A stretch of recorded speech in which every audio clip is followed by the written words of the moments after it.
Now let's look at one more example.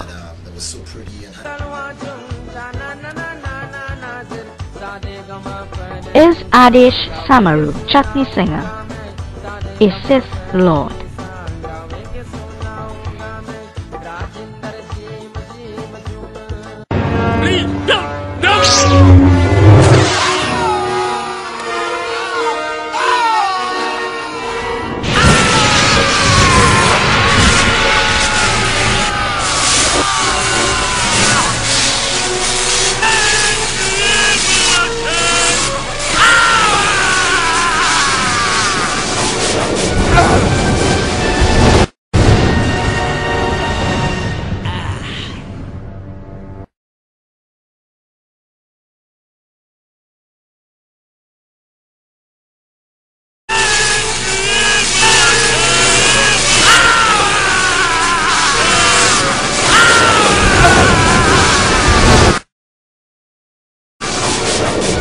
Do you see how easy it is to make these patterns? If you want to see it, you will, no matter how little sense it makes. But again, I want you to decide whether or not you think all the connections I have just made, Lady Blah Blah, Bunji Garlin, Marsha Montano, Adesh Samaru, I want you to decide if all these connections I've made are true or false.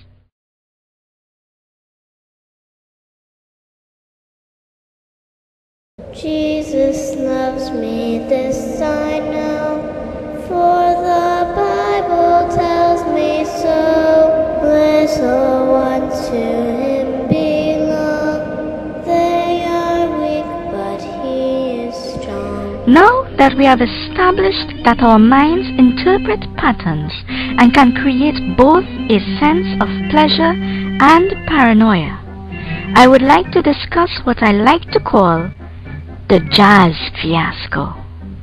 A couple years ago, Sir Elton John was slated to play at the Tobago Jazz Festival. However, knowing Elton's non-heterosexual lifestyle, a church in Tobago just wasn't having it. I'm as mad as hell, and I'm not going to take this anymore! Where a man's anus is leaked like this by the other person, like ice cream, and then what happens, even poo-poo comes out, the other poo-poo's out, and then they eat the poo-poo.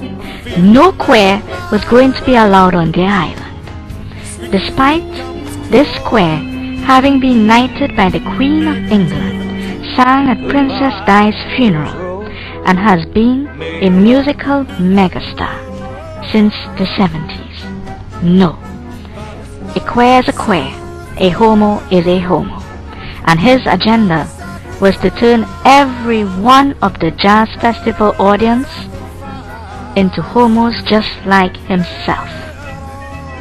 Well, it turns out Elton did play despite the fervent protests, and there was a full turnout at the festival. And we all know what happened to Tobago's population then, right? Observe the pre-Elton and post-Elton sections, and you can derive how absolutely incorrect it is. Could this have seriously been what the church in Tobago predicted? Surely they didn't kick up all that fuss over nothing. If their only reason from trying to forbid him from playing was that he was a homosexual, then we might as well ban The Lion King, as Elton John contributed many songs to that soundtrack.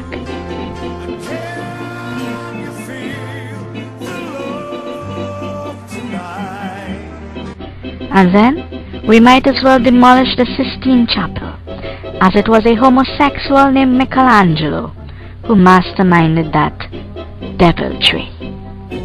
And now, years later, Lady Gaga is getting similar flack from religious groups. Why? Her music contains satanic imagery, satanic lyrics. She's with the Illuminati. She's causing moral degradation. But did you know what the same churches did not complain about recently?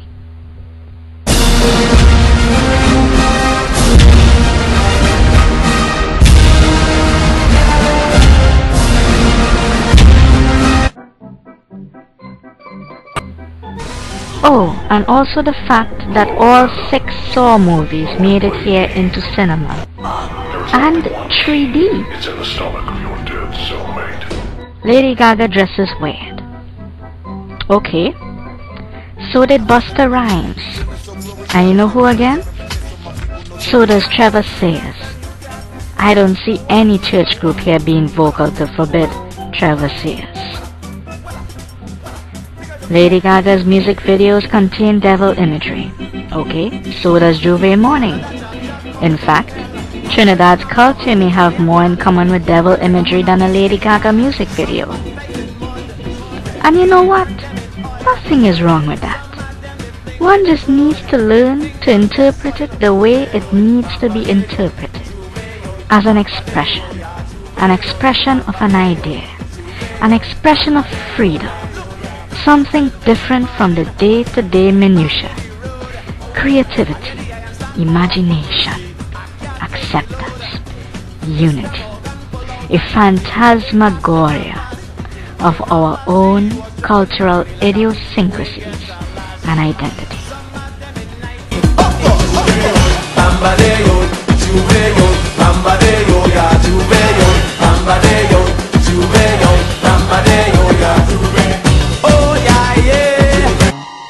It is eternal. And thus began the beginning of the new race, a race within the race of humanity, a race which bears no prejudice, no judgment, but boundless freedom. But on that same day, as the Eternal Mother hovered in the multiverse, another more terrible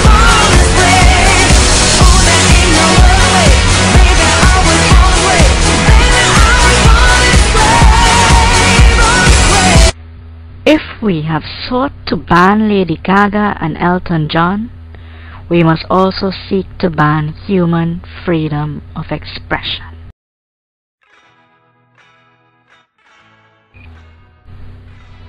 We, as humans, will always find patterns, and there will always be true patterns, and there will always be false patterns. The connection between the Fibonacci sequence and the sunflower is a true pattern. The connection between Elton John, Lady Gaga, and the degradation of society is a false pattern, an unproven pattern. We must learn to accept, and we must learn what to discard and disregard. And to do that, we must first ask questions, and we must question ourselves. Read more. Knowledge is power. Don't trust everything you hear. Know what to filter out. Seek the answers. Nobody just gives them to you. Do the research yourself. Do not depend 100% on anyone. People will try to fool you. They will try to tell you that they have all the answers, all your answers. People you don't even know. Remember that one answer doesn't work for everybody. There is no skeleton key for the intelligent soul. So learn to think for yourself. Do not trust everything someone says. Not even me, because I, like anyone, don't know all the answers, and I admit it. But always try to learn from anyone you meet or talk to. There will come a day when hatred, ignorance, and pride in stupidity will no longer be welcome in Trinidad. And I hope to God it's in our lifetimes. Well, fellow Trinis, it's been good.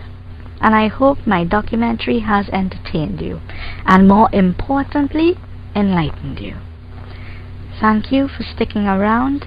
My name is Daniella Brown, and I hope you enjoy the rest of your day. Cassius was right. The fault, dear Brutus, is not in our stars, but in ourselves. Good night, and good luck.